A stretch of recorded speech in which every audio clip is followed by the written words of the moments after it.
Welcome, folks. 4 out of 5 people breathe wrong, and odds are that you do as well. How do you breathe right? Our burning question for the day is, how can I enable you to breathe right?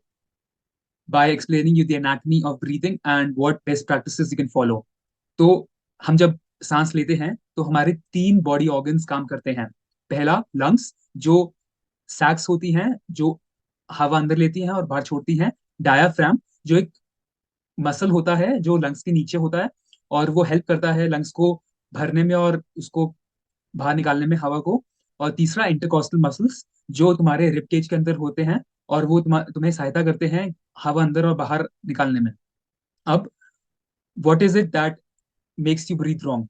पहला तो ये है कि हम जब exercise करते हैं, कसरत करते हैं या कोई और काम करते हैं, तो हम मुंह से सांस लेने लग जाते हैं, जो कि बहुत गलत है। Simply Y? बिकॉज जो हमारी नाक है वो काफी चीजें करती हैं हवा को साफ करने में। पहली चीज, वो हवा को साफ करती है। दूसरी, अगर हवा बाहर की बहुत ड्राई है तो उसे ह्यूमिडिफाई करती है। तीसरा, जो हवा अगर बाहर की बहुत ठंडी है तो उसे वो बॉडी टेम्परेचर के हिसाब से गर्म करती है। तो ये सारे फायदे होते हैं जब हम नाक से सांस लेते हैं। इसीलिए हमें नाक से सांस लेनी चाहिए।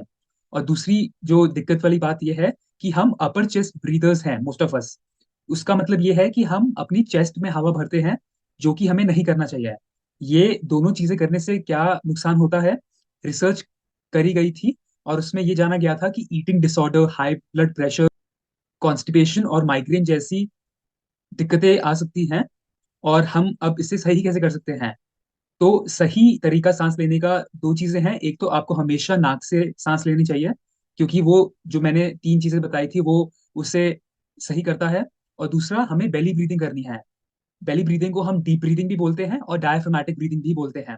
इसका मतलब ये है कि आप चाहेंगे आपका जो पेट है, जो स्टमक है, वो बाहर की तरफ आए। और जब वो बाहर आएगा तो वो डायफ्राम को नीचे होने में मदद करेगा, और जब डायफ्राम नीचे होएगा तो जो हमारे लंग्स हैं वो अच्छी तरह भर पाएंगे।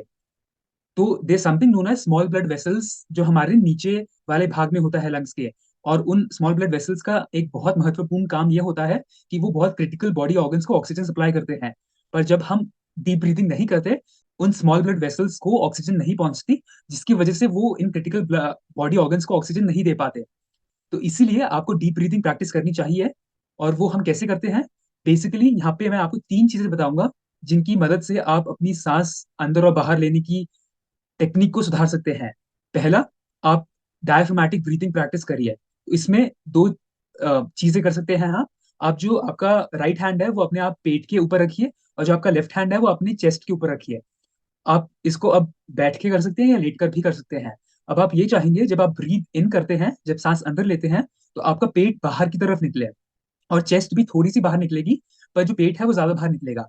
इसका मतलब ये है कि आप बेली ब्रीदिंग कर रहे हैं और आपके जो लंग्स हैं वो अच्छी तरह भर रहे हैं। दूसरा, पर्स्ड लिप ब्रीदिंग बोलते हैं हम, जिसमें आप आराम से अंदर सांस लेंगे अपनी नाक से और बाहर छोड़ेंगे अपने मुंह से, जैसे मैंने अभी आपको करके दिखाया। अपने लिप्स को आप पर्स कर लेंगे, और जब आप सांस अंदर लेंगे तो आपको 2 से 3 सेकंड का समय लेना चाहिए। और जब आप सांस बाहर छोड़ेंगे तो 4 से 6 सेकंड का आपको समय लेना चाहिए। और आखिर में आप कॉन्शियस ब्रीदिंग करना चाहेंगे, जिसका मतलब बहुत साधारण है। आप पहले हफ्ता 10 दिन कॉन्शियसली ब्रीथ करिए, और no matter it will occupies the mental space of yours where in you will try to consciously breathe इन।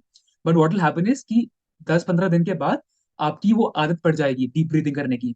और जिससे कि आप ये देखेंगे कि जो आपकी बहुत सारी दिक्कतें हैं वो कम हो जाएंगी। आपकी जो क्षमता है दिमाग की, या मोटिवेशन की, या एक्टिव रहने की, वो सारी की सारी अच्छी हो जाएंगी। तो ये आपको करना चाहिए। और हम अब अगली वीडियो में मिलेंगे। Peace out.